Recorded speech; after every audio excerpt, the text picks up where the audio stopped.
सबसे पहले तो आज महाराष्ट्र के डिप्टी सीएम जिनकी एक दुर्घटना में, एक हादसे में दर्दनाक मृत्यु हुई है, मैं उन्हें श्रद्धासुमन अर्पित करता हूं।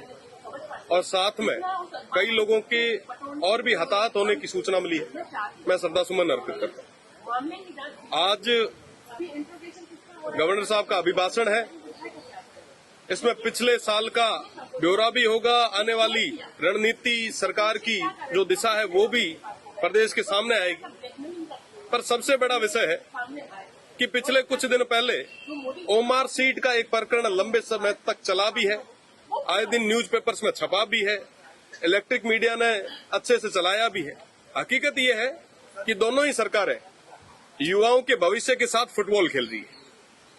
पहले भी पेपर लीक कई बार हुए, उन तमाम चीजों से, उन तमाम धारणाओं से युवा उठे भी नहीं थे। उससे पहले ओमार सीट जैसे प्रकरण और आगे आ गए। जब बाढ़ ही खेत को खाएगा तो बचाएगा कौन? और दोनों ही सरकारें बारी बारी से युवाओं के भविष्य के साथ खिलवाड़ कर रही।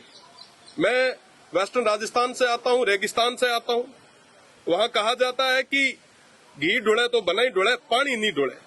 आज के समय में पूरे प्रदेश में पानी को लेकर हाहाकार मचा है।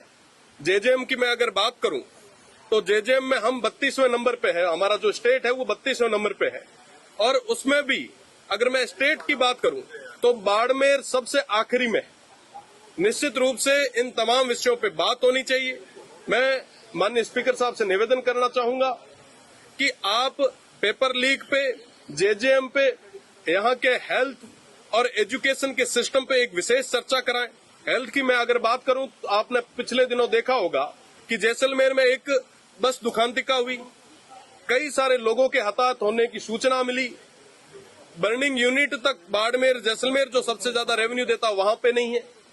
आज के समय में ट्रॉमा सेंटर की अगर हमारी बात करूं तो सबसे बुरे हाल है।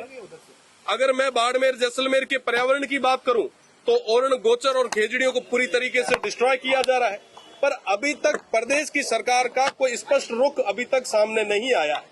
कई हमारे जो युवा साथी हैं वो जैसलमेर से जयपुर तक पद यात्रा कर रहे हैं। आखिर ये जरूरत क्यों पड़ी? दोनों ही सरकारें बारी बारी से कहीं न कहीं युवाओं के साथ में, वंचितों के साथ, शोषितों के साथ अत्याचार कर रही है और अभी तक मुद्दों की बात करने के लिए दोनों तैयार नहीं है। मुझे लगता है कि इस सदन में अगर मुद्दों पे बात होगी तो निश्चित रूप से प्रदेश की जनता को उसका फायदा मिलेगा।